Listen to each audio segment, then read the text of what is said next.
Today's show is brought to you by StreamTech Drift Boats, the world's most versatile drift boat. Find them at www.streamtechboats.com.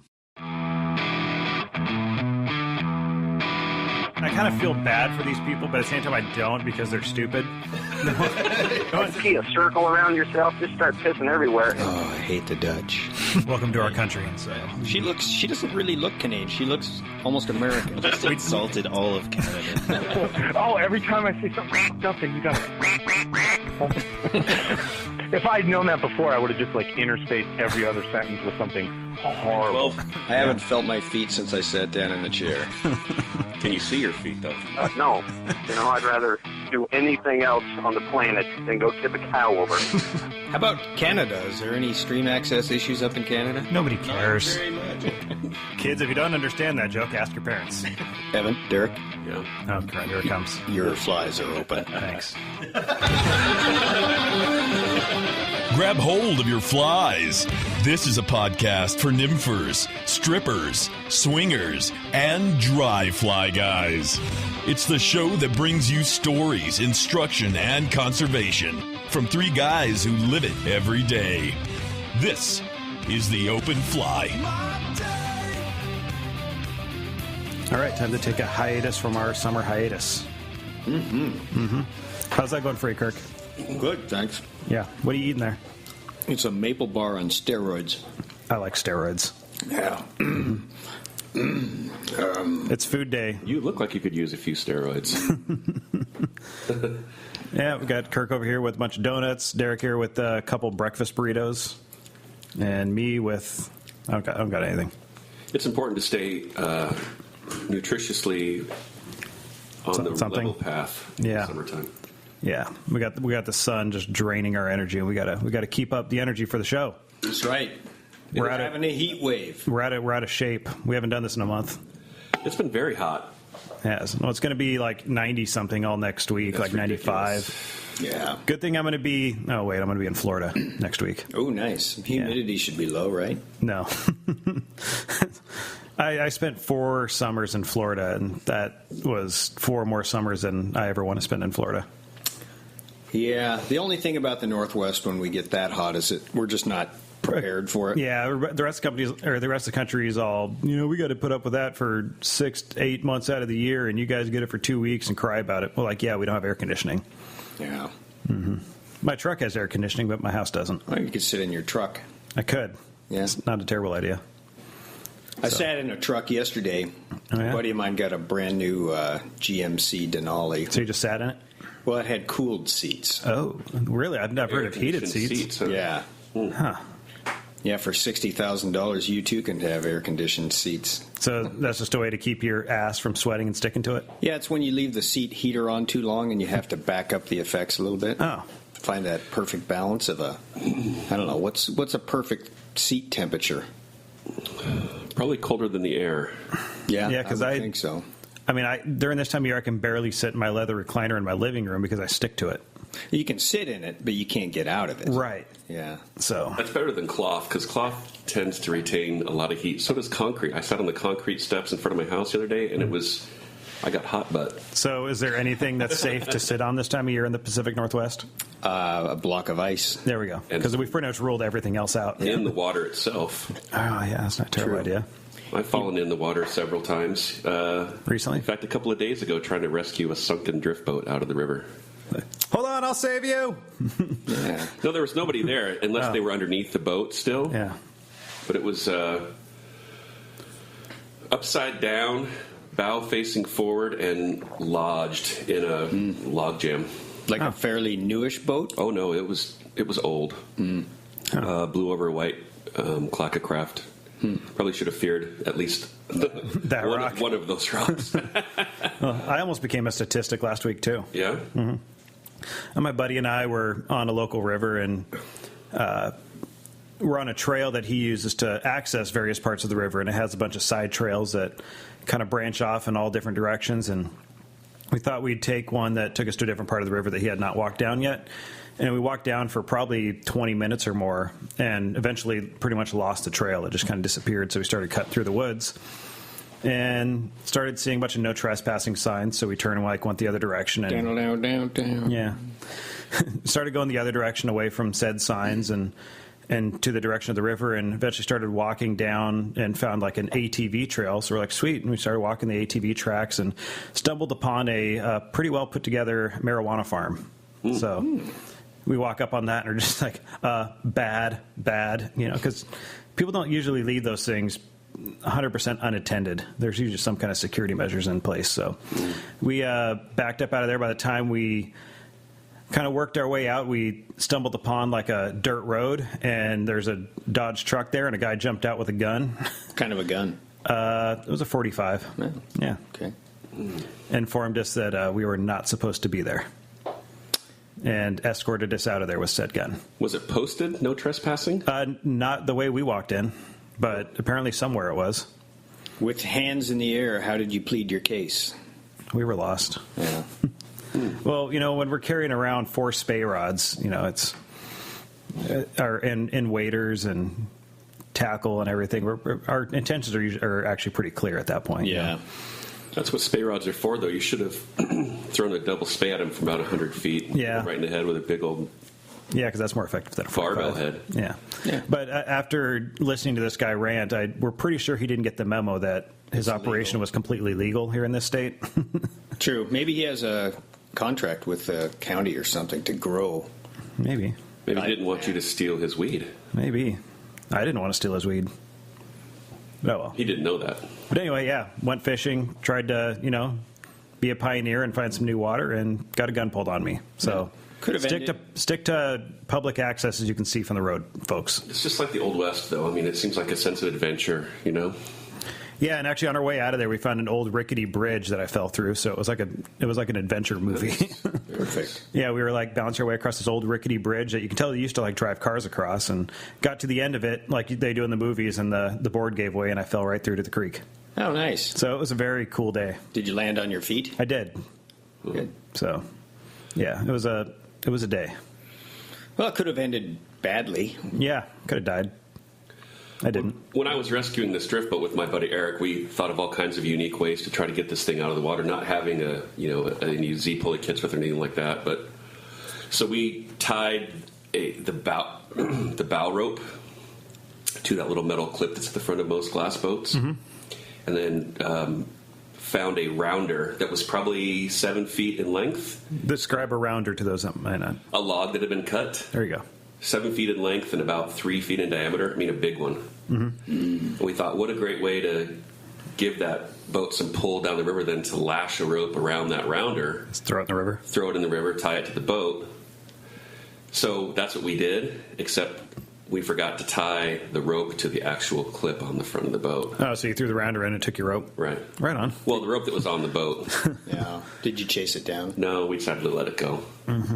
And then we just found another couple big logs and used a couple other different ropes and tried to provide a little bit of pull downstream with that log to get the boat dislodged. It's stuck. It's going to be there for a long time. However, if its owners go and try to get it, they will find a log tied to it. Oh, perfect. Right on. Well, so Kirk, surely you can out-mishap us here.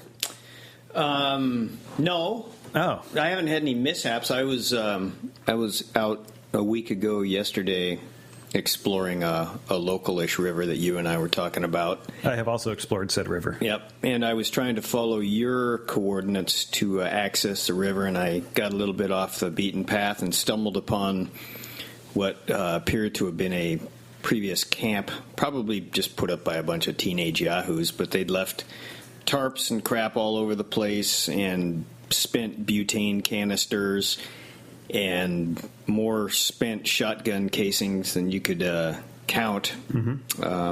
They'd obviously been trying to cut down trees with a 12 gauge. So it was like a duck blind. Yeah, exactly like a duck blind. A fire pit with all sorts of crap in it. And, I mean, there was no recent signs of people, but when you stumble upon something like that, you kind of always look over your shoulder. Yeah, like when you stumble upon a very healthy pot farm. Yeah. Yeah, look over your shoulder. Yeah, exactly. See a gun. Yep. But you've actually been catching fish lately. I've seen pictures of fish go up on your Facebook.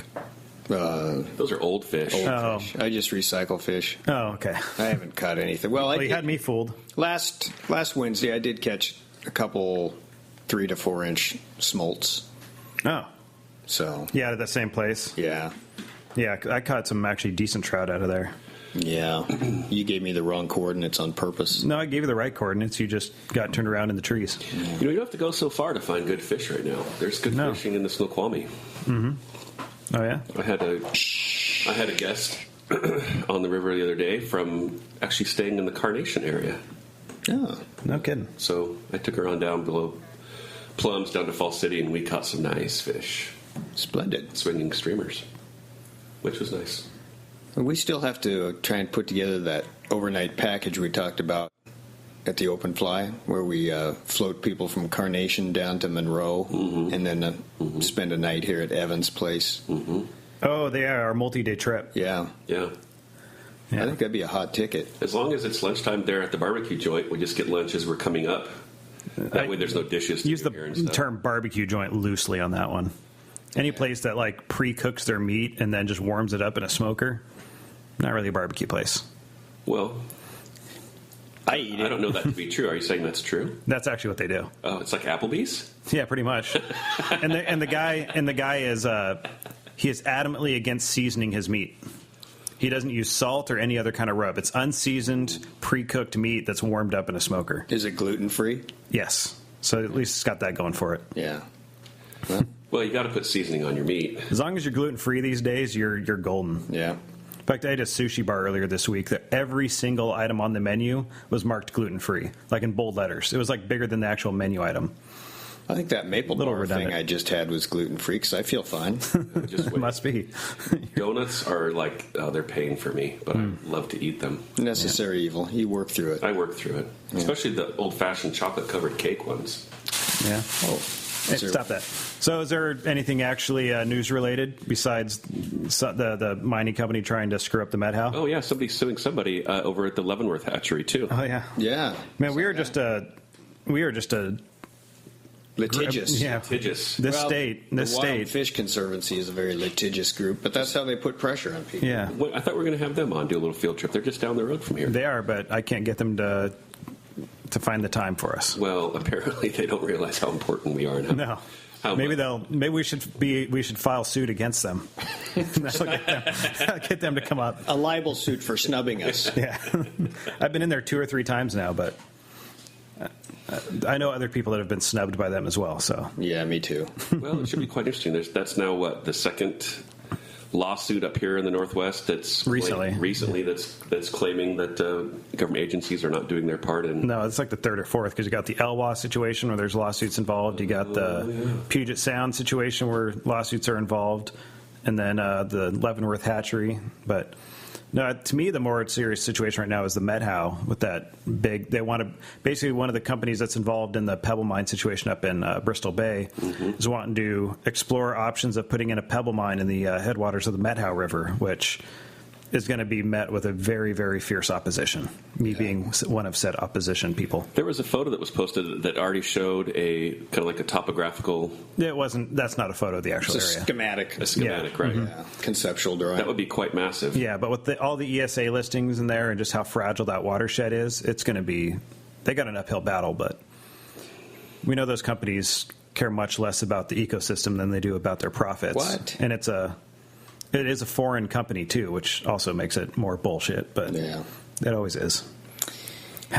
Yeah, they get these harebrained ideas, and then it requires a huge amount of time and resources to fight it, but you can't take it for granted that. No, because once that river's gone, it's gone, and that's a pretty fragile ecosystem to begin with. Yep. Up there. So, yeah.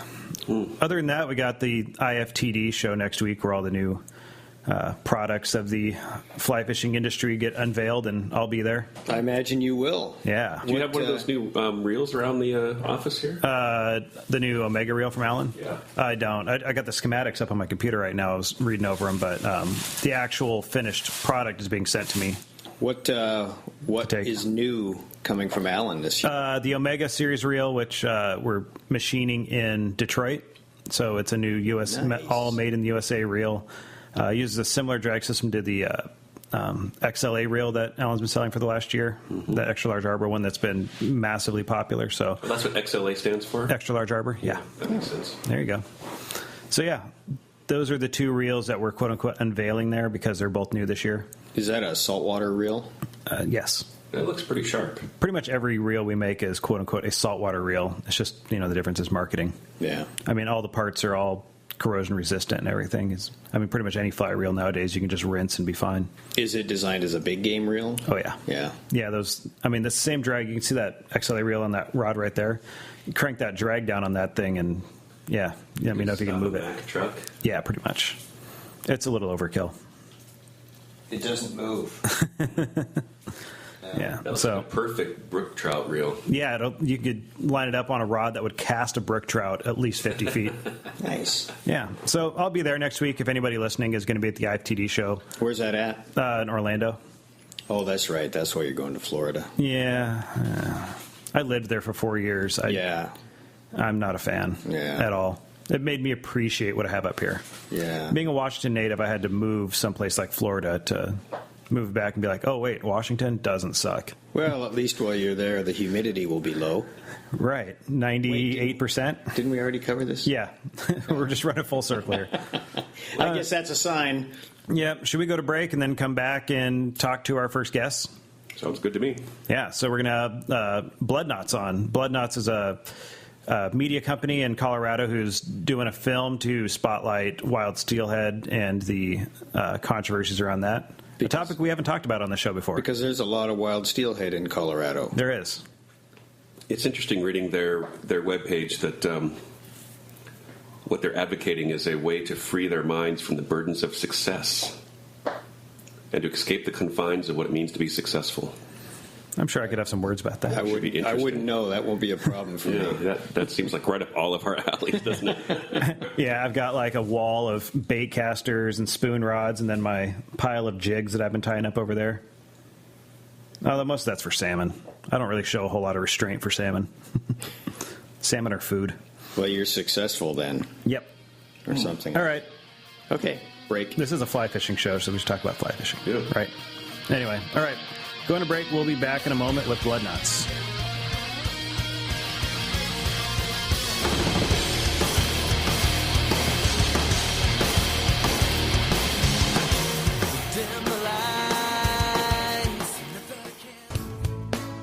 This is Derek, and on behalf of Stream Tech Boats, I want to talk to you about three factors that I consider really important when you're choosing a drift boat, and that's safety, fun, and performance. These are the safest drift boats around to float out of. They're fun to row, and from a performance standpoint, if you're a professional on the water, all three of these factors are important. So let's take a second to hear from the man who designed the boat himself. I tried pretty much everything, that just none of them were really doing what I wanted. So we set out to design a boat.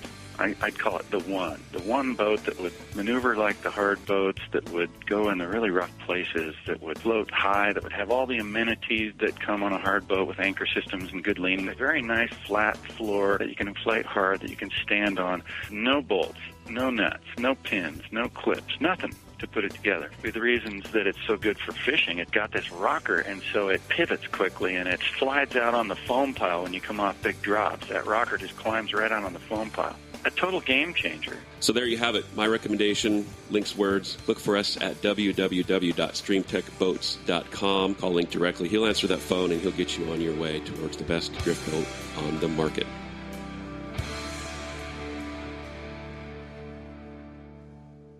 Now back to the open fly.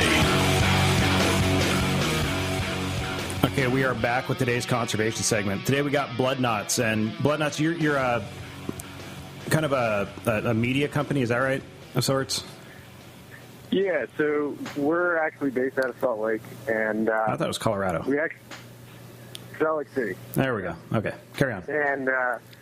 And Brandon and I, we guide fly fishing trout here for a long time, and we fished kind of all over the West and kind of fell in love with steelhead fishing.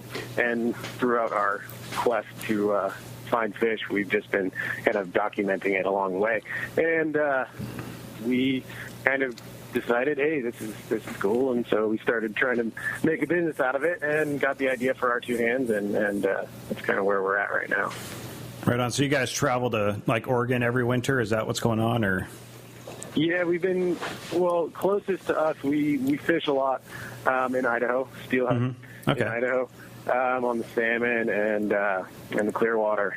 But we've been, the last few years, have been going up to the Pacific Northwest and fishing some of the Columbia River tribs and some of the coastal streams. Okay. And that's kind of where we met the Shepherds and Brandon Sylvie and all those guys, and kind of made those connections. So awesome. Yeah, the three of us here. The show is based in Western Washington, so we're nice. Our show definitely has a bias towards the steelhead issues, and I don't think we can go by one show without mentioning them. So that's I think partly why we were drawn to that. And as you guys know, there's just so many issues coming up with that lately that it's kind of hard not to. Yeah, it is. It's a hot topic, and I'm excited to have me and Bill here. Bill can kind of lead in with some of the stuff that we might be covering in the film, and I can kind of come back in with some of the stuff you may have missed. So, Bill, you want to take it away? Yeah, I can. I've got a few comments to make to kind of set a context for what the film's trying to accomplish, at least the part that I was in. It's really important to realize that, first of all, that salmonids are locally adapted to their home rivers. And management, that is, the departure from that fact, increases risk, it causes decline and extinction. And that's what we're faced with on the West Coast, including the salmon and the Clearwater rivers. Last I heard is that the Northwest is wherever salmon can get to. And so I guess the salmon and the Clearwaters are still part of the Northwest. But the wild salmon still need to be recognized as assets rather than as a constraint on fishery management. And that's not the case. That's not really how they're managed. They're not considered as an asset. They're considered as a constraint. And that is a major institutional problem that we're all faced with on the West Coast, from California through Oregon, Washington, and Idaho, and B.C., and even Alaska. And in the North Pacific, we're right now releasing more than 5 billion hatchery salmon and steelhead into the North Pacific Ocean. And that's from the countries in Asia as well as in North America. And so we're creating a huge competition for salmon, especially in low ocean productivity years.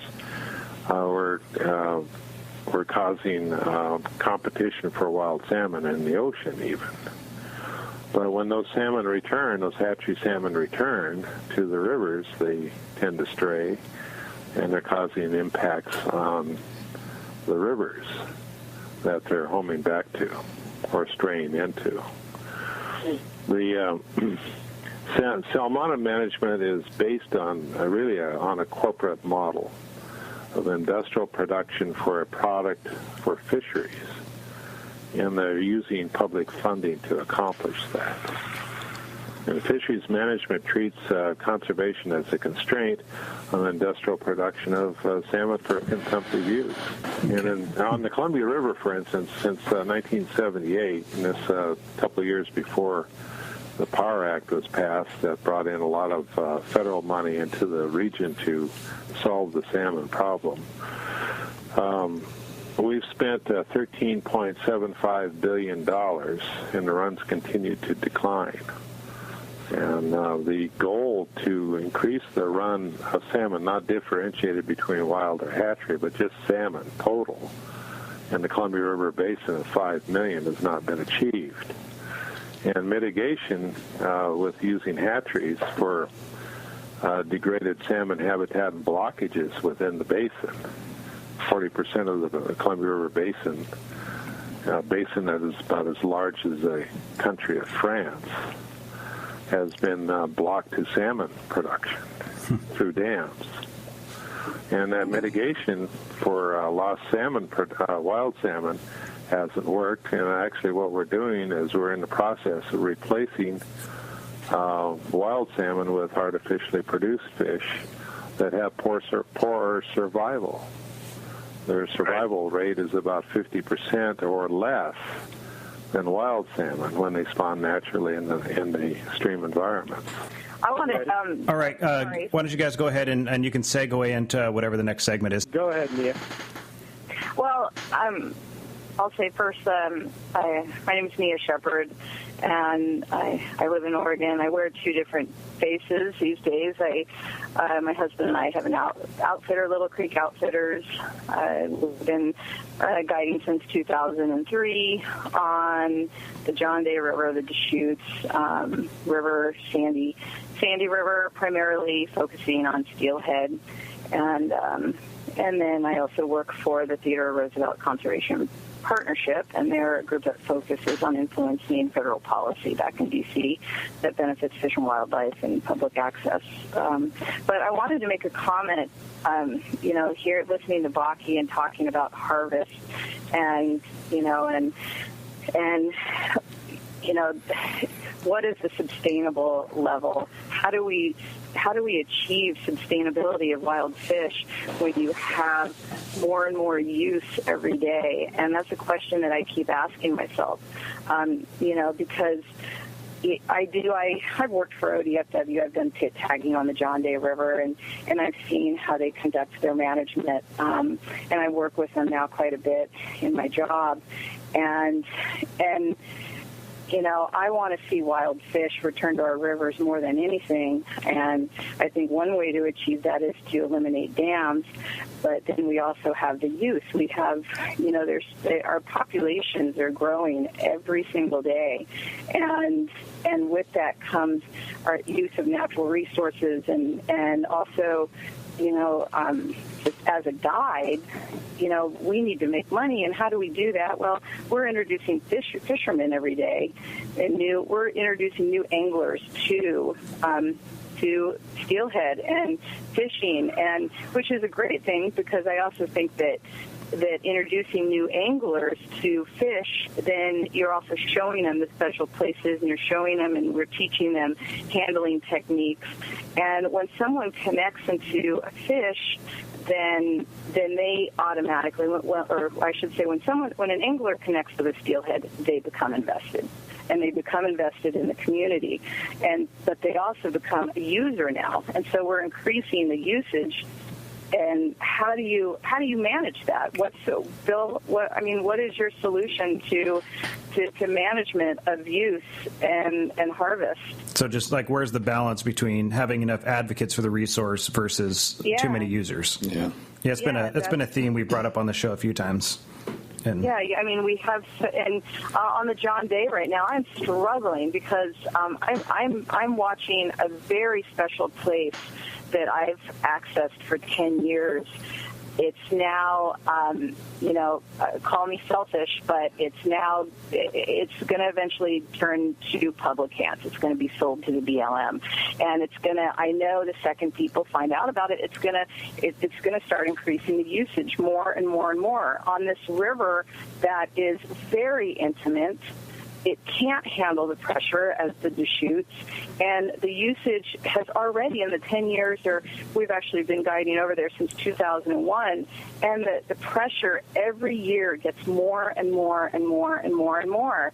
And I'm to the point where I don't even want to fish anymore. I don't want to put the pressure on. Have you been to the Klickitat just down the road? Oh, the Klickitat is a nightmare. Oh God, I used to fish there, and I just had to stop. I don't go over there anymore. It just breaks my heart. When you got 20 plus boats parading down that canyon every day for about that many fish, it's pretty depressing.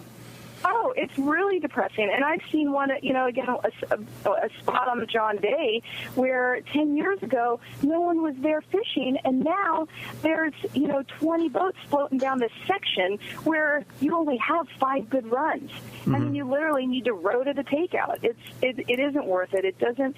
Your quality and your experience as an angler, it goes down and down and down. And again, I mean, as a guide, my role is to show people these special places, but it's a total catch-22. Yeah, I mean, it's something that's not going to change. So how do we manage to accommodate it? I know. I think that this is accurate. I think that is a huge part of this, of our two hands. Oh yeah, that's right. You guys are making a movie. But I mean, the movie would be nothing without the expertise of people like Mia and Bill, and that expertise has kind of guided this process. I noticed you guys never reached out to us for the expertise, so surely you've heard of us. So, and that big dichotomy about more users, less fish, has really kind of rung true, and it's rung true. I think it rings the truest to the people that fish and that are actually using the resource. We talked, to a lot of people here and a lot of people all over the place about the issues concerning salmon and steelhead, and they say, so you're so concerned about these fish that you hook in the face. What's the passion there?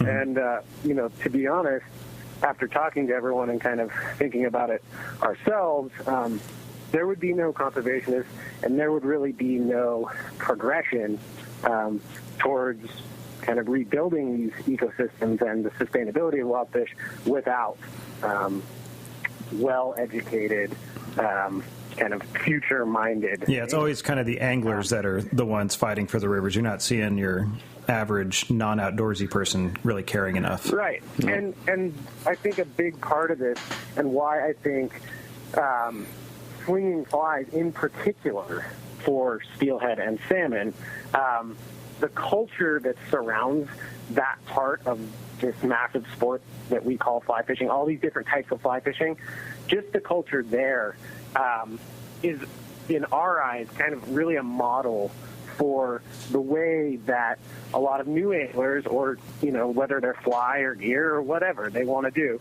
it's really a model to treat the resource with respect. And that way that we kind of fish for these fish, we fish for them in a very archaic way. I mean, it's like you're going to swing this tiny little fly through a run that may or may not have a fish in it, and you have no idea. Right? Yeah, I mean, it really comes down to a swing is, one of the purest, most fun, amazing ways to fish, but it's also pretty much the least effective, which is part of the point. Right. That explains it. Yeah. Yeah, exactly. It's expensive. I think the least effective would be cutting off your hook. Right. Swinging with a hookless fly is the only way to make it less effective. Yeah. And yes, and I might even go that route. When I really back when I used to tie a lot of stinger flies, I went through a period of doing them incorrectly and had a bunch pulled out by fish and kept fishing without knowing about it. They'll still eat them without the hook; they just don't stick for very long. There you go. And when you're on your third or fourth shook fly, and you're like, "What's going on?" You bring it in. Oh, I've been fishing with a fly for the entire day, or with a hook. Low impact. Yeah, low impact angling right there. Hey, carry on. Really quickly, a short story that I was on the Clearwater fishing a couple of years ago, and it was dusk, getting really dark, and I noticed my fly. I'm like, shit, it's. Hey, can't use that word. Hey. So, okay, you can't say shit on this show. Okay, I can't. Shit. Again, and literally, I'm dealing with shit. I won't tell you about our RV tank right now. Anyway. Please do. So I tie on a new fly, had a sharp hook, or so I thought, okay, because I had used the fly earlier. I noticed that the hook was bent. And anyway, so it's getting dark. I pick a fly out of my box, I tie it on, and about 5 steps down, boom, I hook into a fish. It's pitch black now, and I'm so stoked. This fish is cartwheeling, and I can feel it. I felt the grab really hard, and then it just pops off. I'm like, oh, that was so fun. And then I reel in my line and look at the hook, and it's the fly that I had cut off earlier, and it didn't have just point on it. And the cool thing is I still felt the grab. I still got to play the fish for 10 seconds. And I got that exhilaration that everybody is looking for. Yeah, that eating the head shake is often the coolest part. Yeah, that's the mindset that that sets apart, this culture of steelhead and salmon fishermen. And that, I think that mindset, in a way, paves the way towards their thoughts in how to treat the ecosystem. And that's that with everyone we've really met, I mean, there's these really big, these big dichotomies between, what do we do about the hatchery fish problem, and how does that affect wild steelhead? When you talk to fly anglers, it's kind of a do or die for most of them. It's like every hatchery fish, I don't care if I'm over the limit, blah, blah, blah, it's dead, right? Whereas in in some of the other fishing cultures, there's so much conflict, the fish that should be viewed as the same thing, and it starts from kind of that cultural upbringing. Were you kind of educated about, there's a process to making these hatchery fish. We have to keep the gene banks full, and we got to keep them pure, and that's the future of the fishery.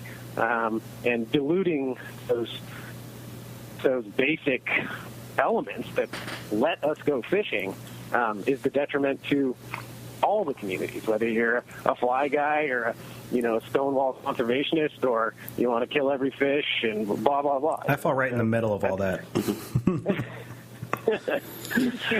So, tell us a little more specifically about your film project. You've got your Kickstarter campaign going.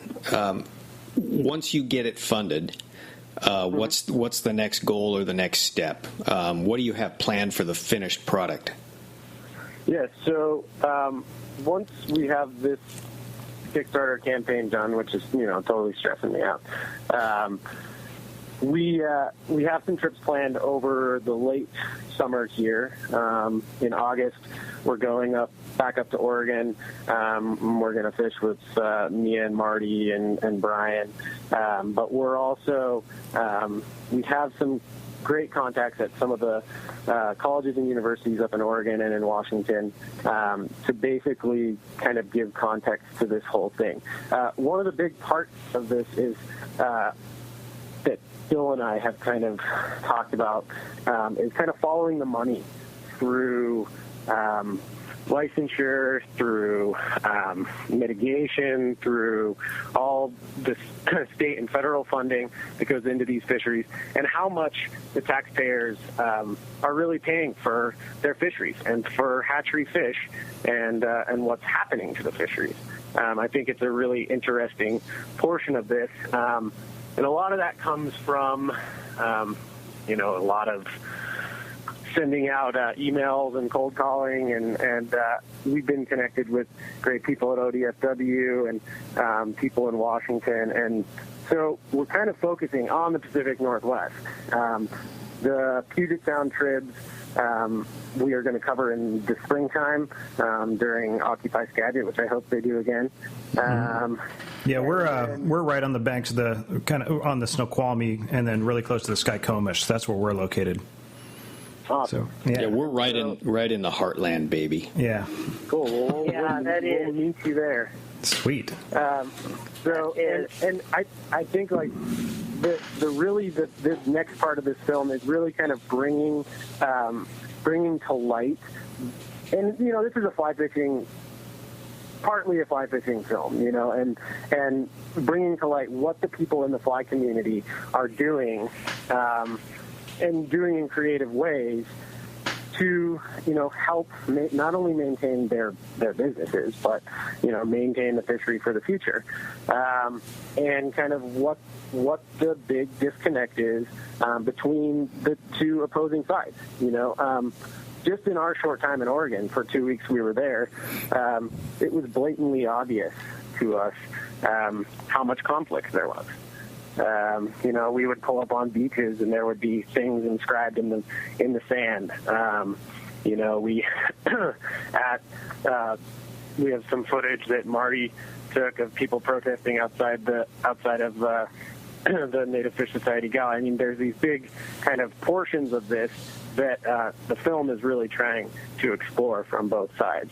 And it's, it's definitely more from a fly fishing perspective because that's who we are and that's where our passions are derived. But that's kind of the future of the next little bit of the film.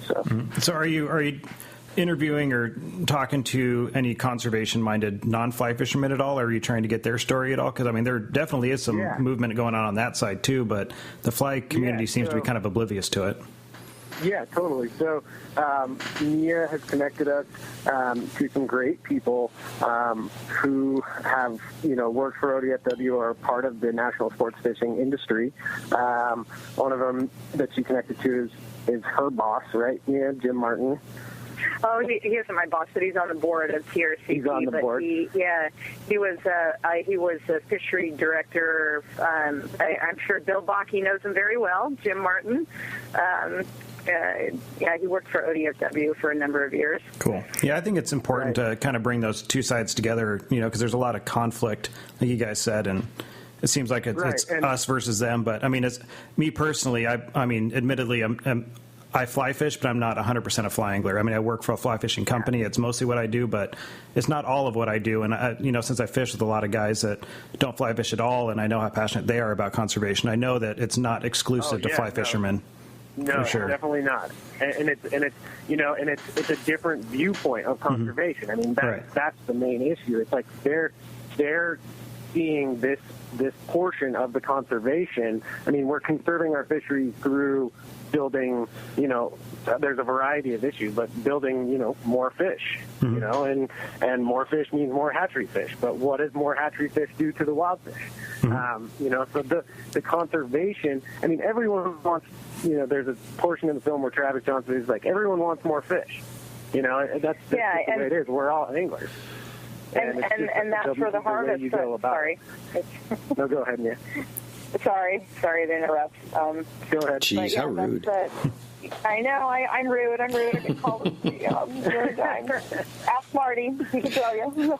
But yeah, that it comes back to harvest and use, and again, where's that balance? And I will say this, that as long as we have a dam on a river like the Clackamas, then you got to have a hatchery on that river because there's so many sportsmen, there's so many people and new anglers every day, and so little habitat. Fish.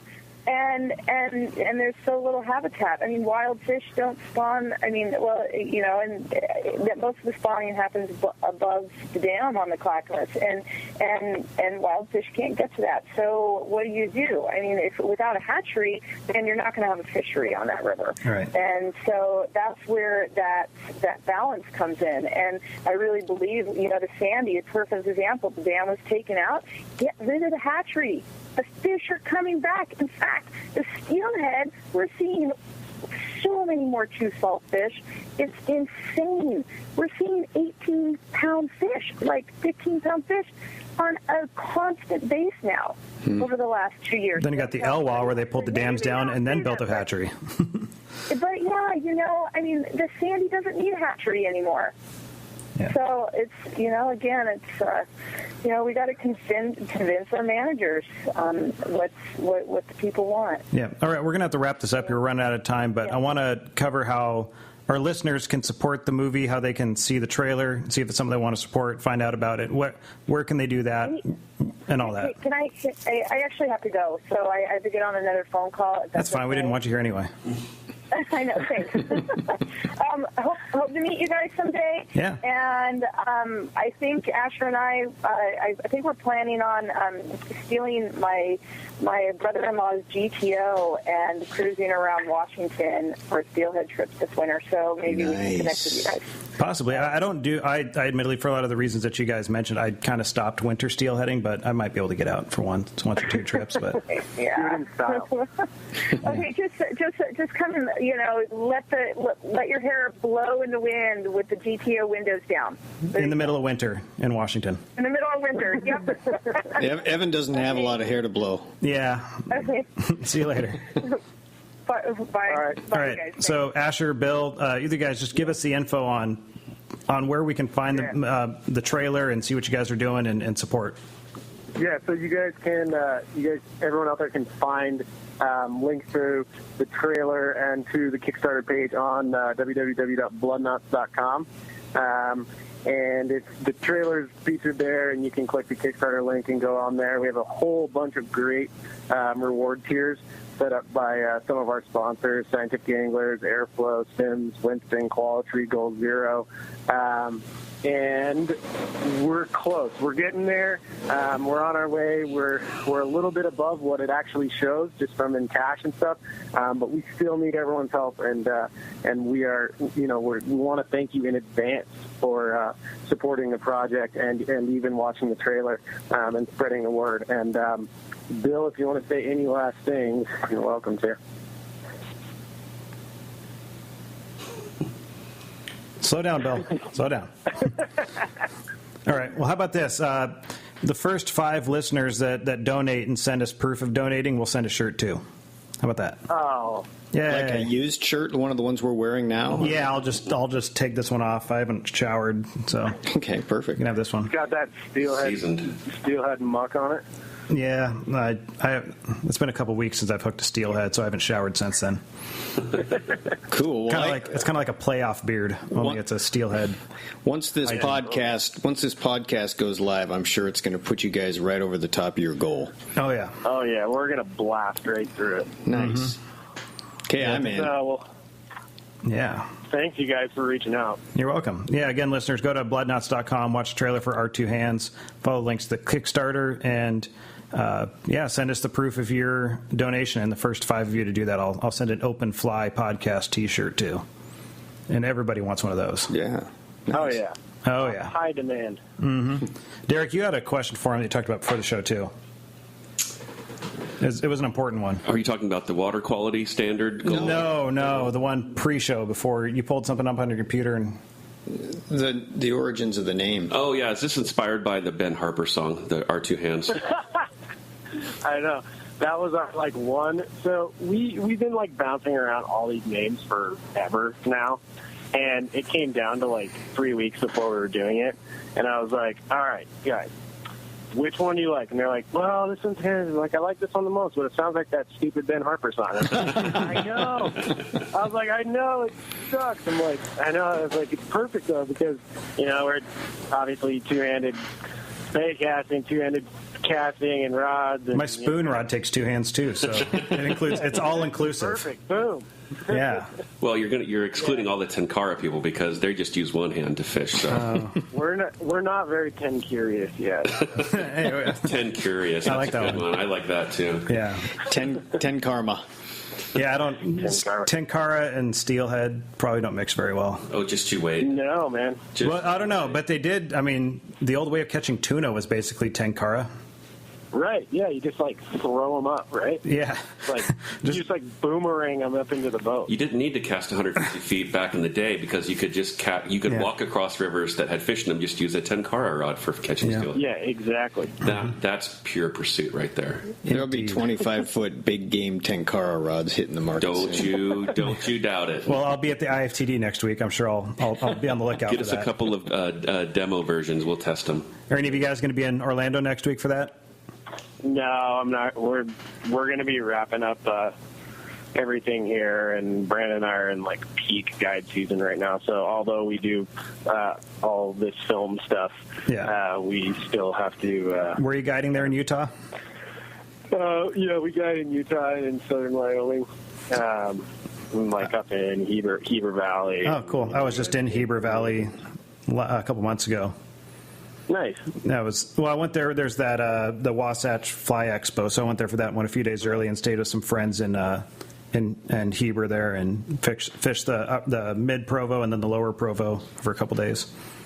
There's a lot of really big steelhead junkies that live in Heber. That's where Deck Hogan lives. Mm-hmm. What's funny is I was fishing dry flies one day. The method that local told me to do it, and I wasn't catching anything, so I put on a big steelhead type dry fly and started skating it and started slaying browns. On the lower? No, on the middle. on the middle. Yeah, just skating dries like steelhead. Everybody's going to be doing that. Yeah, everybody's going to be doing the steelhead skate. Way to sell it out, Evan. Dude, you just cracked the toad. I have a guide trip tomorrow that I'm going to employ. There you You're go. like a big moose turd. You know, just like It works. pink. Yeah, It was weird. Like I would dead drift the dry, nothing. Start skating it, bam. As soon as it would start skating it. So, as somebody that's an expert on the Provo, I'll give you that piece of info right there. I fished it a whole 3 days. I know everything about that river. Perfect. Yeah, right on. All right, Bill and Asher, we appreciate you guys coming on, and good luck on hitting your goal and getting this out there. We can't wait to see the finished product. All right, guys. Well, thanks again for having us, and we look forward to making a finished product and sharing it with everyone. Yeah, Cool. We'll follow up with it. Bill, you still there? Yep. All right. Still there, napping. Yep. Cool. All righty. Thanks, Asher. All right. See you Bye-bye. guys. Thank you. See ya. Bye.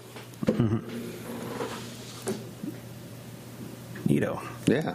Cool. That's a lot. That's a big project, because if they were just going to do one side of it, then they could knock that out easily. But they're going to be talking to the other group of anglers that may have a little bit different views, and they're going to be talking to education institutions. It sounds like Sounds like a pretty comprehensive project. Yeah, and they don't even live in steelhead country, Right. Which is crazy. That is what's interesting about this project is that Well, it's just the passion for those fish is not just to lure. people that live in around the rivers that they exist. I mean, I've traveled. I mean, when I'm in New Jersey for work, I talk to a dozen or more anglers when I'm working there that are steelhead junkies. They just live on the wrong side of the country. Yeah, I mean, devil's advocate, though. I mean, at what point do we get to... They talk a lot about on their website about the... this pure pursuit and the ethical tradition and all of this. At what point do we get that everybody is making a steelhead film right now? Everybody says the same thing, that there's not enough steelhead and there's too many anglers, and I'm a guide and I started guiding for them 10 years ago, and now it's worse than it was when I started. At what point do we get to where we're so oversaturated with movies and in trying to encapsulate the modern fly fishing culture that you have to stop and look in the mirror and say, shit, everything that we've done for the last 10 years is part of the problem. I mean, why do we need another fly fishing movie about steelhead? And I sense some of that conflict with them too. I mean, they know that they're like, well, I'm part of it. I mean, Mia was saying that, like, I'm there, I'm part of it, but like, what can I do? Well, I think the point is, admittedly, there's saturation of users on the resources. It seems like there's a movie about steelhead fishing comes out all the time, blah, blah. Yeah. But the good thing is all of that can hopefully serve to draw more attention to the issue. I think outside of Shane Anderson's film and this one, I haven't seen too many very comprehensive films about steelhead conservation. There's a lot of Fishing for them. There's hero videos of like, check out how awesome I am at fishing, but there's not a lot of here's really getting into the meat of what's the problem. Right. That's why I want to concentrate on this. And interviewing somebody about the new hero movie they made, while it might be entertaining, it's I'm making one. Oh yeah. Yeah. Go on. You guys need to start filming your firehole trip every year. Because that's some riveting footage. The thing is, it's probably just as riveting as everything these guys are filming in these other hero videos. It's in the editing and the angles. Yeah. It's in the camera work. You can make it seem like you guys are really hardcore. Well, we are. I mean, we catch 40 to 50 10 to 12 inch fish per day on that river. And then it snowed. And then we saw a buffalo. Yep. Tatanka. Another one. Well, there's an interesting parallel. I mean, talk about the bison issues in Yellowstone, and now they're talking about taking those animals out of that area and regaining their historical rangeland. And paralleling that to this issue is that salmon and steelhead have reached this point of bottoming out or decline, and the only way to get that number back up is to restore habitat. And we don't have an appetite for habitat restoration. We have a habitat for eating fish. We have a habitat for spending money on fishing gear and going out and going fishing, or else guides wouldn't exist, fishing companies wouldn't exist. So we don't really have an appetite yet for habitat. And maybe that's part of what they're getting to, is that, as Bill said, we don't create, this system is not created in order to make the habitat more hospitable for increasing the number of wild fish in the river. That's not the way that the system is built. It's built to satisfy the people now. Yeah, there's a lot of short-sightedness in the management, but Yeah. and it's hard to make a blanket statement that all hatchery programs are bad. And like Mia was saying, there's like the Clackamas there. She's like, well, without that hatchery, there'd be nothing here because that dam completely screws it. And I think the Columbia River, the entire system it gets really complicated because the further up you get, the more dams you're dealing with. While there is fish passage, that has an obvious effect on that. But look at the last couple of years, the numbers that are going to the Columbia, they've been climbing substantially. In fact, this year and last year, like some of the best years since the dams went in for king salmon. And the hatcheries are partially responsible for that. But a lot of those outside of like the Leavenworth hatchery that we talked about at the beginning of the show, a lot of those are using brood stocks. So they're keeping that river's native strain. Like the Medhow River, like we also talked about earlier, has one of the best steelhead runs in the state.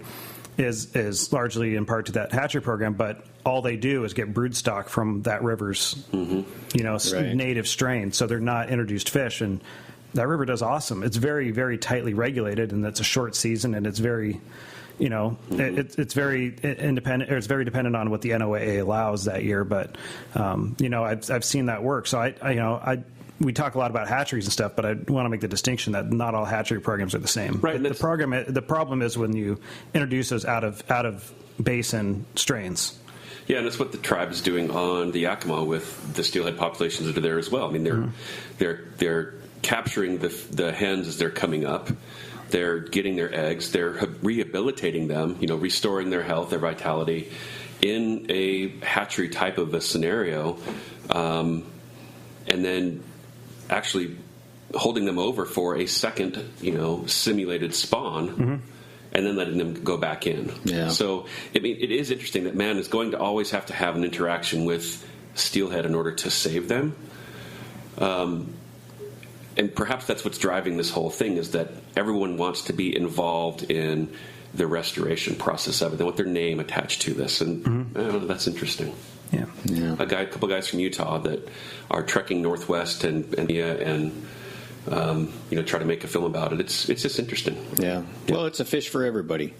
Yeah. Yes. Yep, I think it also just kind of is a testimony to the draw of the steelhead. I mean, like I said, I've talked to guys in the Northeast or on the other side of the country that live nowhere near steelhead country, and they travel out to the Pacific Northwest every year. But isn't there a steelhead country in the Great Lakes region? We're about to find out. Oh. It's not. He's not Great Lakes. He's Upper New York. That's Great Lakes still. Lake Ontario is one of the Great Lakes. I'm thinking the Michigan thumb. Ohio. Yeah. It's one of them. Yeah. Those lakes are great and vast. Cool. Yeah. All right. Well, let's talk to Paul Conklin here. Can we go on break first? We can. Where are you going to go? Bathroom. Cool. Good place to break. He's dancing a little bit over there. Yeah. Oh boy. Your eyes are yellow. Yep. All right, guys. We'll be back in just a moment with Paul Conklin.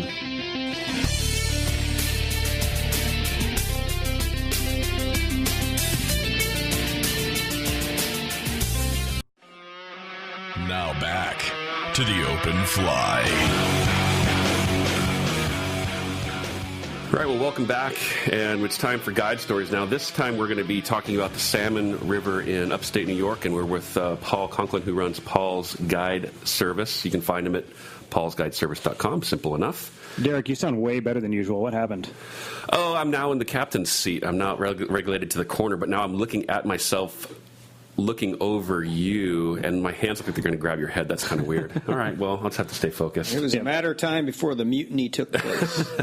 Well, Paul, welcome to the show.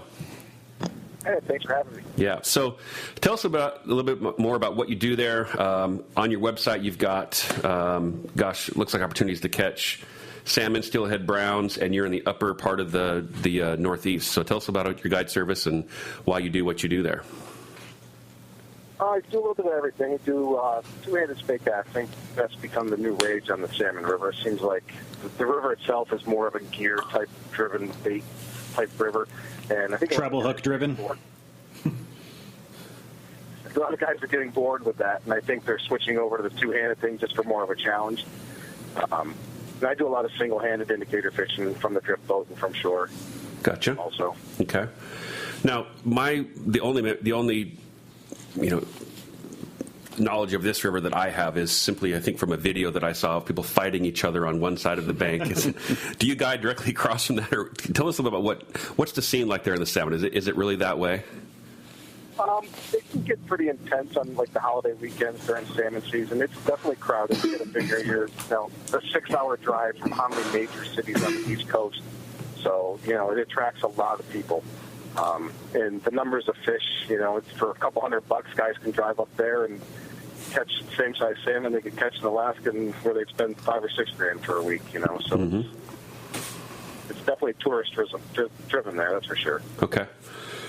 Now, one of the things that you highlight on your guide profile is that teaching is a big part of what you like to do. How did you get into,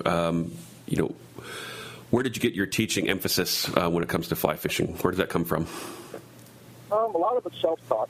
Stay thing I learned from Jim Rushford, who used to own Whitaker's Sports Shop in town, who now owns a place up in the Gas Bay, and he spends his summers up there now. And I enjoy teaching. I'm not more of a numbers guy. I'd really take people out that want to learn and just teach them how to do it and teach them how to catch fish on their own, not just rely on me just for numbers kind of thing.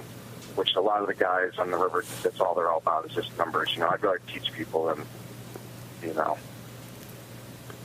teach people so they don't need you anymore. That is one of the challenges of being a guide is that you get people on the boat and you teach them what they're doing, and the next thing you know, you see them in their own boat, off on their own. And for me, that's quite rewarding. Yep. Yeah, that's a big thing now. You see a lot of guys have drift boats that are private boats, and it's part of the reason for the crowd too, because it's a pretty easy river to row, and guys can see how easy it is to get around in the wintertime when we get 5 feet of snow on the ground, and who wants to walk through 3 feet of fresh powder lake effect snow to get to the river? So you buy a boat and you float down, you have a heater on you, and you stay warm, and you make the day of it. So how do you dodge all the bank anglers? Are there like crosswalks, or how do you do that?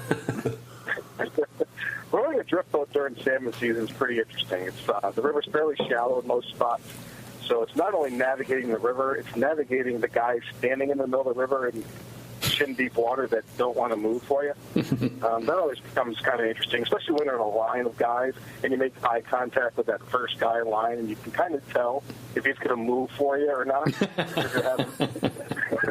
You got to break the first guy's will; they'll all follow. I can tell you who doesn't. Yeah, I can tell you who doesn't want to go through 4 feet of snow in the wintertime, and that's Kirk, because all he's had will be his head above the snow there. Hey, so, there it is. Let's switch gears. The next 7 guys in that line are his buddies, so if the first guy doesn't move, the next 7 are not going to. So, it becomes interesting. But in salmon season, I fish the lower part of the river, which is a pay-to-play type section of the river, in the Douglas and Salmon Run, and I don't use my boat during salmon season hardly at all. I can fish more spots with people on foot than I can if I was in my boat. Mm-hmm. A lot of people don't quite get that, but you put your boat in, and if you do the boat gig, you got to put in 3 hours before it's daylight, float down the river in the dark, kind of stake out your spot, and then if you're in the wrong spot and the fish aren't there, we're talking about migrating fish, and if they're not going by you or there, then you try to move to go somewhere else. There's no place to go. They figure just because you're in a boat, that top section of the river, it's just shoulder guys in a lot of spots, and it's tough. It's interesting in a boat, that's for sure. That's why, unless the water's really high, I stay out of the boat. I just stay on foot in the lower part of the river, and I bounce guys around. I blame the center pinners. It is the gear guy. Yeah, that's right. Yeah. So let's switch gears a little bit here and talk a little bit about the fish themselves. So when I look at your website, one of your bylines is the kind of fly fishing you only dream about. You talk about catching trophy-sized king and coho, steelhead, and brown trout.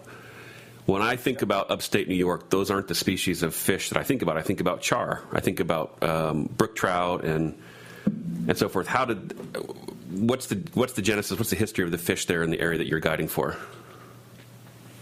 Well, most of them all are stock fish. The last 2 years, we've had a lot of wild reproduction because of lower, the flows are regulated in the Salmon River. And they've been around since, the 70s when they started stocking them. It's definitely a put-and-take fishery for some of them. They stocked a lot of brown trout in the lake. They stock a lot of kings.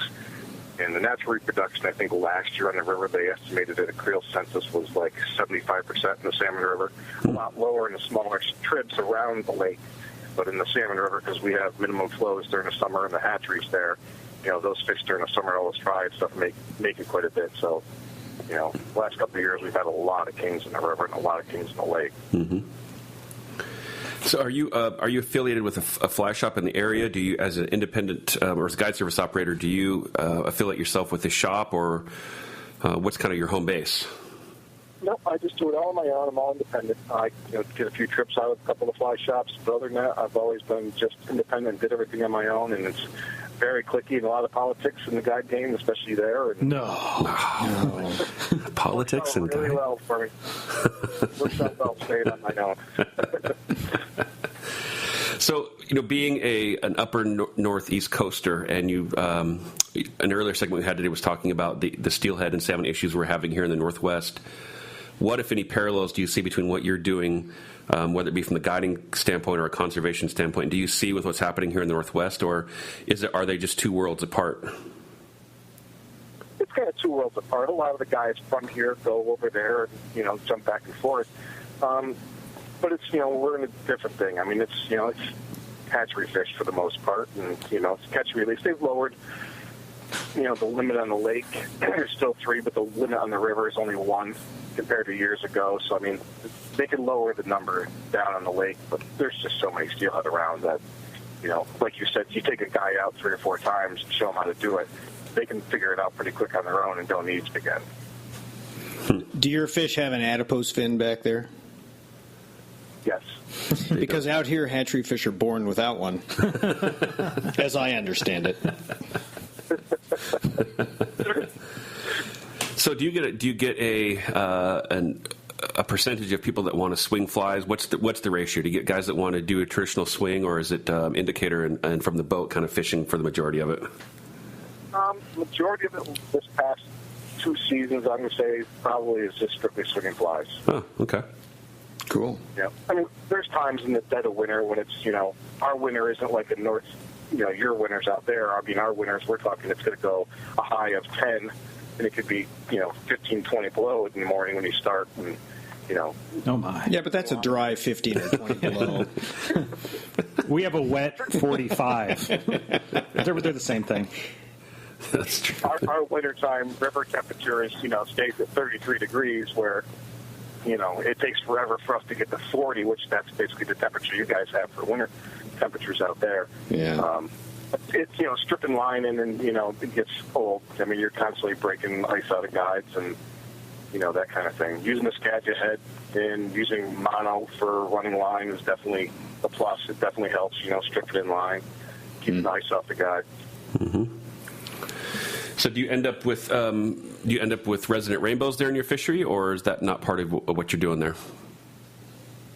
They stock rainbows and steelhead in the lake. I know that's a whole different West Coast, East Coast thing there. I mean, you mean rainbows and rainbows?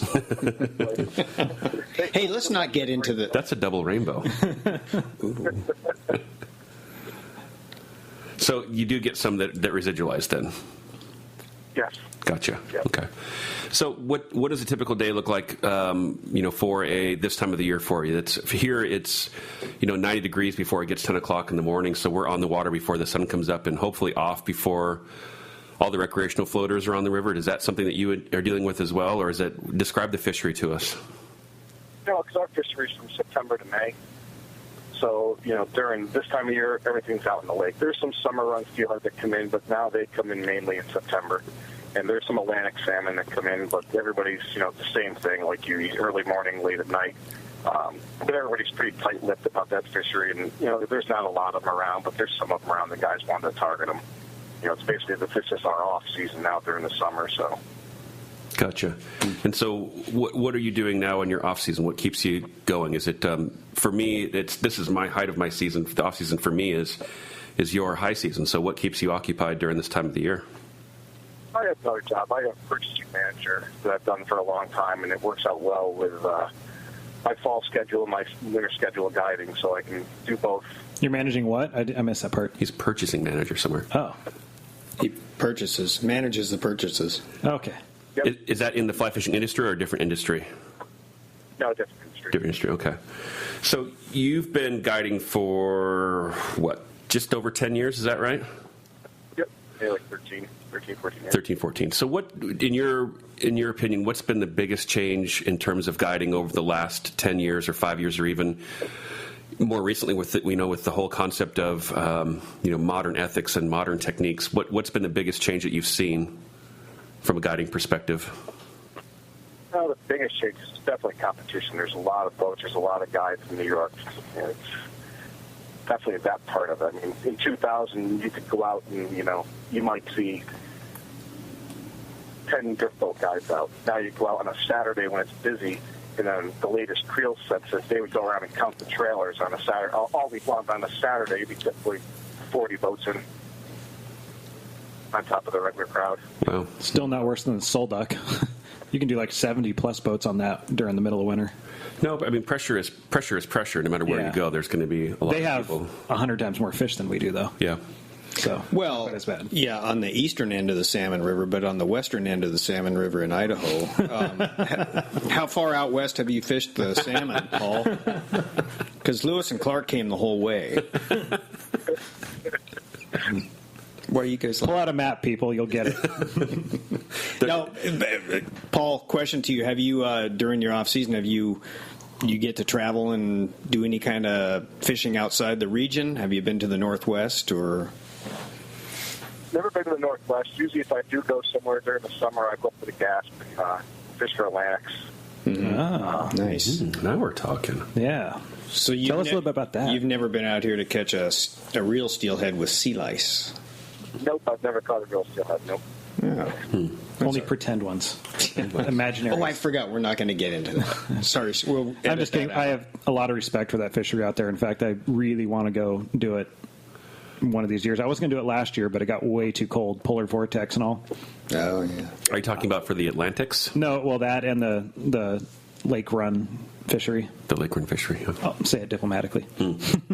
No, I really want to do it, but last year, by the time I was able to go, it was already like 20s, teens. I pretty much bottom out at like 30 degrees when it comes to fishing because of where I'm at. Yeah, so you need to come before mid-November then. Yeah, which is like right in the middle of my favorite season here.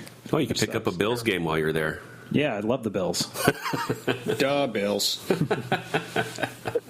Oh, they're no threat to the Seahawks, so it doesn't matter. That's right. So, given that, I've read through your testimonials and people say very, very good things about you, including that, you're the best guide of the river. How far out do people need to start looking at booking with you if they want to come up and experience this fishery? A lot of the big days, my guys will book a year out. Most of it's, 6-8 months. Well, he's kind of a big deal. That is kind of a big deal. It's why I wanted to get him on the show, is because this fishery is always, it's one I've wanted to highlight on the show, but, I mean, Paul will probably give a nod to this, too. Most of the guides that are out there are not people we want to feature on this show. The culture out there is very different than what we see here overall, and Paul stuck out to me as someone that's really, really doing it right and kind of blew me away with the quality of what he's doing, so he really stood out there. Oh, he's blushing now. Yes. So, expand on that then. What is the guide culture out there like? Because people like to hear that kind of stuff. Is it? I'm sure there's other good ones. Highly territorial and political, or what is Evan describing? And you don't have to name names. Yeah, throw somebody under the bus. This is good. This could be a whole other show. It's very cliquey. There's a lot of competition. There's a lot of unethical guides. That's usually what I see. A lot of things that you see go on, you wouldn't believe. It's a guide doing certain things. There's a guides association there that for years it's been kind of non-existent. It is starting up again, and it's going through some growing changes, but I still haven't committed myself to being any part of it, just by the guilty of association type of thing. But it's getting better. The problem is it's so easy to be a guide in New York State. It's $100 for 5 years. You don't need insurance. What? Oh. I thought Washington was the worst, but holy crap. Moly. It's basically they give you an open book test for the fishing part of it. You need the Boy Scout manual. Pay $100 and take CPR in a first aid class, and you're good to go. So the number of guides I think when I got my guide's licenses, I was 3417 in 2000, and now the number is over close to 8,000. Holy smokes! Number of total guides all over, but the numbers of guides on the river. I mean, everybody's got a drift boat. Everybody owns a center pin rod, and they're a guide. Hey, I have a drift boat and a center pin. You want to fight? Except our rivers are so much bigger than yours. I'm not doing really any damage. Yeah, I mean, we're on a river it's 13 miles long. There's probably 8 miles of it that's floatable. And I can run a 13-mile drift with my center pin. Yeah, so I've seen him do it too. So out of the 8 miles, there's probably 4 miles of it that are used by most of the guides. And it's definitely it's a center pin gear-driven river, that's for sure. Mm-hmm. But some of the stuff that goes on is just you just shake your head at it, and I just do my thing and stay out of it and keep to myself. When I get to the boat ramp at the end of the day, I go away. I don't need to be friends with any of them, and that's just the way it is. Yeah, and what I've seen out of there, you see a lot of guides or people that call themselves guides, and you go on their websites and their Facebooks, and they just got piles of dead king salmon. And by king salmon, I use that term loosely. They're more like moldy, black, fish-shaped things. And just they're proud as hell of these fish, and they're just moldy, nasty, and it's like they just keep and kill everything, no matter how bad it is. And what do they do with these fish? Fertilizer. And a lot of them, those would be good for the smoker.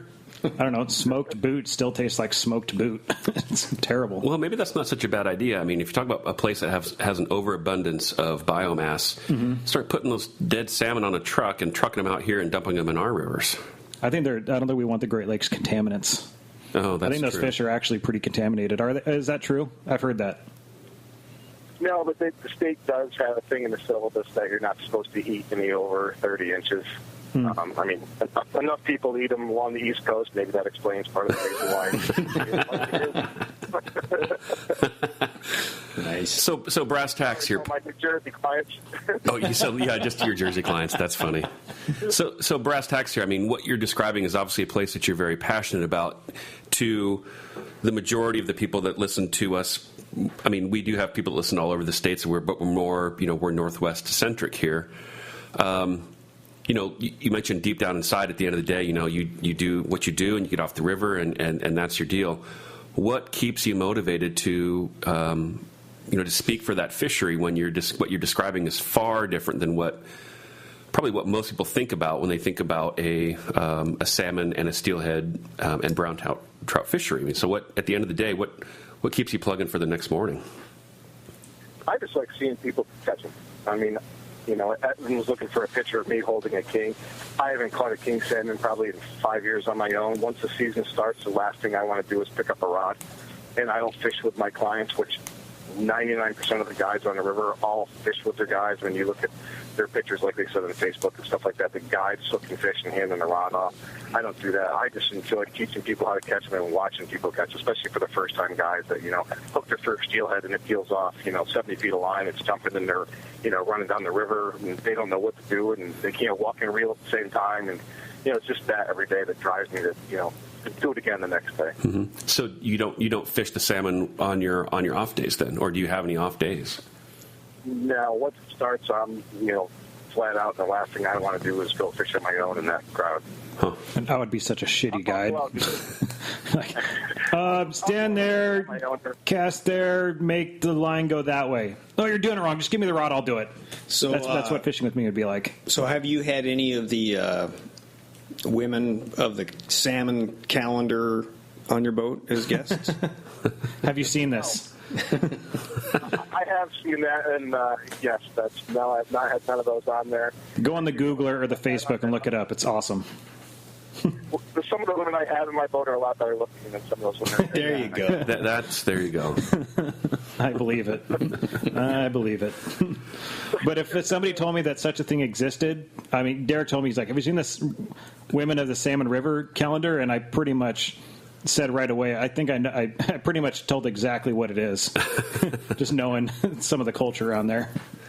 It's awesome. Yeah. All right, to wrap this up, if there was another fishery that you'd like to be your home base, I mean, outside of what you're doing right now, where would that be and why? I'd like to be out there on the West Coast, up there at the try catching steelhead out there and guiding for them out there. The summer fishery intrigues me. You know, we don't have that, and I like swinging dry flies, and our window of opportunity to swing dry flies for steelhead is very limited. You know, it's kind of hard for one of them to come up in, 38-degree water, most of April. I got a guest room if you want to try it. That would be a movie that I might want to see. I know I expressed my disdain for the current run of movies that are going on right now with some exceptions, but I'd like to see a movie about an East Coast guy that comes out to swing dry flies for steelhead and to kind of document that experience. That would be kind of cool. A movie where somebody catches one fish in an hour of film. Well, yeah, if it's about the journey and not the fish, then why not? Touche, Derek. Salmon River, East versus West Coast. One of my guy friends have gone out in March when the water's 34 degrees, and we've had 6 or 7 fish come up and rise, miss our flies. But it can be done. I have clients that's all they want to do is catch one on a dry fly, and when we start out in the morning, they tie it on, they don't take it off. Mm-hmm. That's how you got to do it. Every time I do it, you just got to leave it on. It works better than people think. You just got to leave it on for more than a couple casts. Our biggest problem with trying to get them on a dry fly is trying to find unpressured fish. Right. The fish are used to seeing 30 boats go over them during the course of the day, and oars, flying in the water next to them, and they don't move out of the water. They don't move over far. They just kind of slide right back. I mean, half the time if you're in 4 feet of water to go over them, they don't even move. I mean, they're so used to boats. Then you'll get the guy on the bank that says, "Oh, geez, here comes another drift boat coming down the river," and you watch the fish that are in front of them move out of the way and slide right back. Then all of a sudden, somebody's slipped up behind you, and I say, "You're welcome." And, they just kind of look at you like you got 3 heads. Yeah, I mean, the fish isn't going to go back to the lake. It's whatever. How about the browns? You catch some big browns in the salmon? We get some big browns in the salmon. Most of the big browns, though, are farther west along the lake. You need to head more towards Rochester out that way in the smaller streams. Or the Cattaraugus or any of those? No, I won't mention any names because I don't want to be crucified for it. They're all over the internet and all over the magazine you pick up. But, you go out that way and, towards 18 Mile Creek, because I'll use that as an example because that's just a cesspool of fishery there, and they get some big there. I mean, we get a few of them, but they're not to try to target them. Somebody wanted to say to me, "Hey, I want to go catch big browns," then I'd say, "Okay, we're going to drive, 2 hours west of the last guy." Gotcha. Mm-hmm. Well, that's about how far we'd have to travel too. Yeah, I know of 1 or 2 places you can catch big browns in this state in moving water. You can do it in lakes, but Washington isn't really a brown trout destination, so they got that over us. Yeah. Yeah. And for us, a big brown is like 16 inches. That's a hog brown. It's a hog. Yeah, our big brown stuff to be 16 pounds. Yeah, exactly. Those Great Lakes fish are ridiculous. Well, Paul, thanks for giving us a perspective on a fishery that, most of us think the salmon, we're thinking Idaho out here, and even we have a white salmon river here, too. Yeah. Huh. So, again, thanks for sharing that perspective. Anything else that you want our listeners to know about your guide service? Where do we find you online? How do we book with you, et cetera, et cetera? Oh, just get a hold of me through www.paulsguideservice.com. On the web, on Facebook, Instagram. Book me right through my website. Right. This guy is connected. He is connected. Yeah. How'd you come up with a name for your website? Took me a long time to think about that. Yeah. Well, Paul, thank you. Like I said, if you ever want to come try it out here, I know people. Yeah, you're welcome to come out and swing for our steelhead. Yeah, we'll have you on the show, too. Yeah. Sure, thank you. He's like, right. yeah, I'll look into that. Yeah, whatever. You guys don't have a Women of the Salmon River calendar out there, so I'm not leaving. I'm going to make a Women of the Skycomish. I dare you. Please, I dare you. Go out to Gold Bar and find some of the finest people in the Skycomish Valley. I think there's like 5 teeth in that entire valley. Well, that might be a good calendar. Who knows? Yeah. All right, thanks, man. Thanks. Appreciate it. Take care. Thanks, Paul. Thanks. Have a good day. You too. Bye. All right. Well, that was certainly interesting. Well, we've just alienated the Sky Valley, part of our listenership. I don't think anybody in the Sky Valley listens to us. I don't think anybody out there has internet. Or teeth. It sounds like that must be a requirement. You see some of the zombies and Martians like walking along the side of the road out there? Oh, yeah. They'd totally be willing to be in a calendar. Should have one of them on the show. So I was at Pine Lake yesterday. I took my son and his friend out swimming for the day, and there's a put and take trout fishery there, and the skinniest, mangiest looking kid walking up that you could possibly ever imagine, with a couple of spinning rods, and lined up his bait and stuff, and stuck his poles in water. He didn't even turn around and look at his rods. He just turned around and looked at all the kids swimming. It was like, was this a kid? Maximum creeper factor. He looked probably about 28. Oh, maximum creeper factor. So there's a lot of like teenage girls there, and he was being a scumbag, just using the fishing as an excuse to be there, as a distraction. Yeah, but that's what we all are out there for, right? Fishing as a distraction, hiding behind the rod.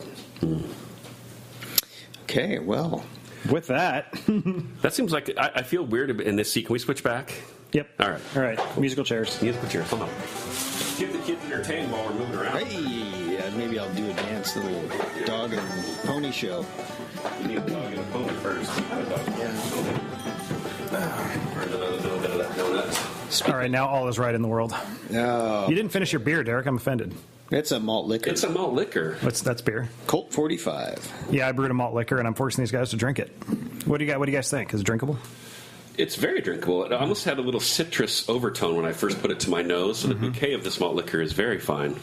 Yeah. Is it a citrus-based malt liquor? There's no citrus in there. Oh. Citrus comes to mind. Is it then like a house cleaner kind of a scent, or what is that? That's malt, barley hops, malted barley hops, water, and yeast, and corn.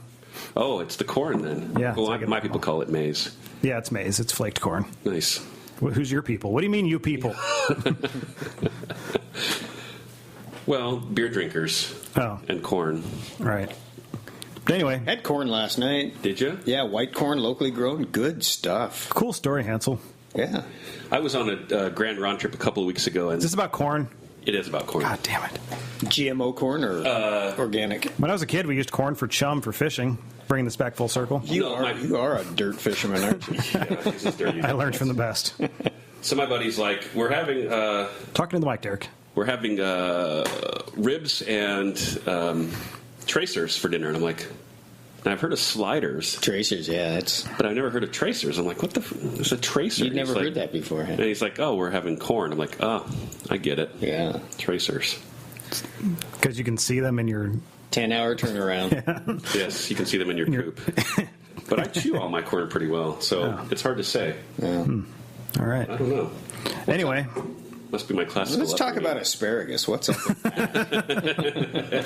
It's funny. I think I might have mentioned this on the show before, but I was fishing and somebody leaving a package at my door. Oh, looks like the postman just dropped off something for you. Must be a new Allen reel or something like that. Anyway, I was out on the Skycomish River swinging flies through a run and walked up, and there was a perfectly fine whole head of broccoli sitting on the bank. How'd that get there? It like washed up. Interesting. Yeah, it is interesting. A head of broccoli? Yeah. And this is like way in the upper stretches, like above any like campgrounds or any real access or anything. Maybe somebody threw it from the bridge. It was squatchy. That sounds very squatchy. Yeah. I mean, if I'm making guacamole on the river, I'll throw my guacamole seeds, or my avocado seeds, guacamole seeds. I'll throw my avocado seeds into the side of the river and hopefully one day of, it's fighting my own a pit. A pit, whatever. But it's a seed, right? Yeah, it'll grow new guacamole. It grows something, so it's a seed. It grows new guacamole. I just got to figure out growing the corn part in the river. Anyways, I would say that's a pretty good sign of a squatch activity there with the head of broccoli at the river. And the headwaters. When is the last time you fished like downriver on the Yakima? Like smallmouth downriver? No, or not like that far, but just above Lower Rosa? Canyon. Lower Canyon? 4 weeks ago. We should go there tomorrow. Did you know how far down in the canyon did you go? All the way to Big Pines, eh? Okay. Did you notice the crop of avocado growing down there? No shit. Yeah. It finally worked, huh? Yeah. Right? Freaking on. Your impact is great. River right, river left. I hear this is a very scenic time of year to go float that canyon. It is very scenic. It's very hot. Mm-hmm. But very scenic, yeah. Yeah. Don't forget to take your cigarette lighters. It's like and Mardi Gras beads. And Mardi Gras beads. It's like wampum on the river. I had to swap quite a few things for a cigarette lighter one time. Yeah.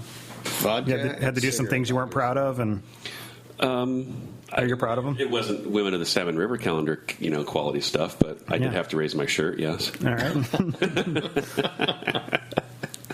Yeah. For anybody that doesn't know what we're talking about, there's a university just upriver, so that's the hatchery.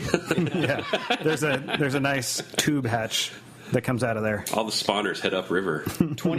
25 years ago, this coming August, was my first and last time being part of that rubber hatch. Mm.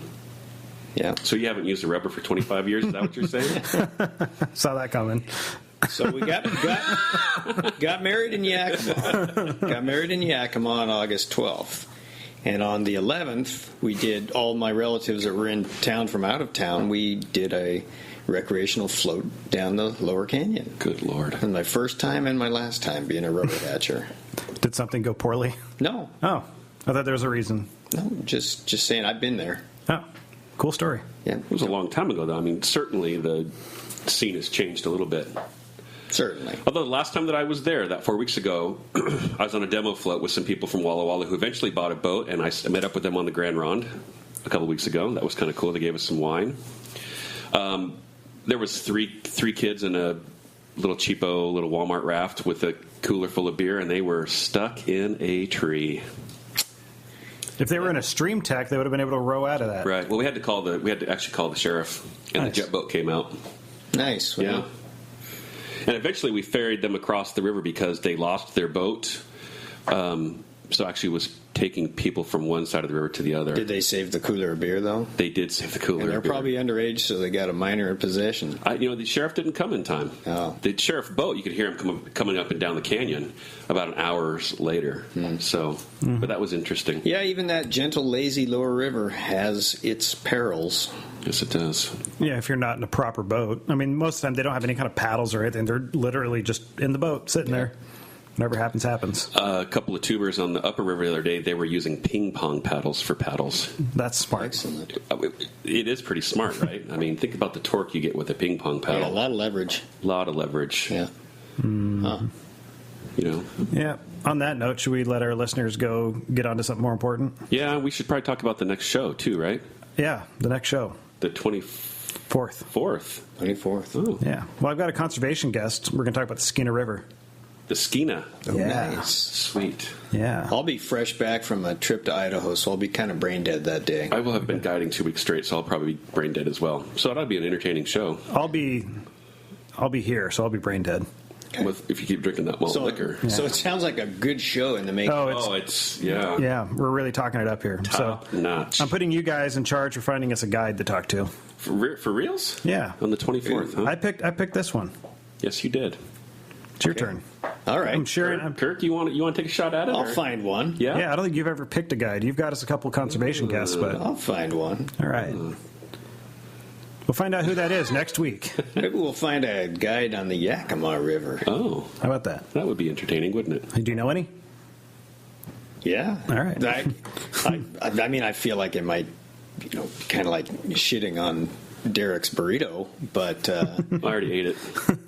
I got a guy in mind. Everybody knows him. He was the first guide I ever hired to fish with on the Yakima. Yeah? He'll probably snub us. Oh. Yeah. Next week we're going to have somebody totally different. Stay tuned. All right. Well, guys, we're going to let you go. Thanks again for tuning in. You can find us online at www.theopenflypodcast.com. And you can find us on Facebook, Instagram, Twitter. Do you still do the Twitters? Yep, I tweet every... He does the tweets. Infrequently tweeting. Yeah. You can find Kirk's works at allofthewillybugger.com and Derek at emergingrivers.com. Is that right? Yeah. It is true. All right. Right on. Yeah. Check that out. Okay, guys. See you on the whenever our next show is. 24th. Okay. Bye-bye. Thanks for having us. Bye.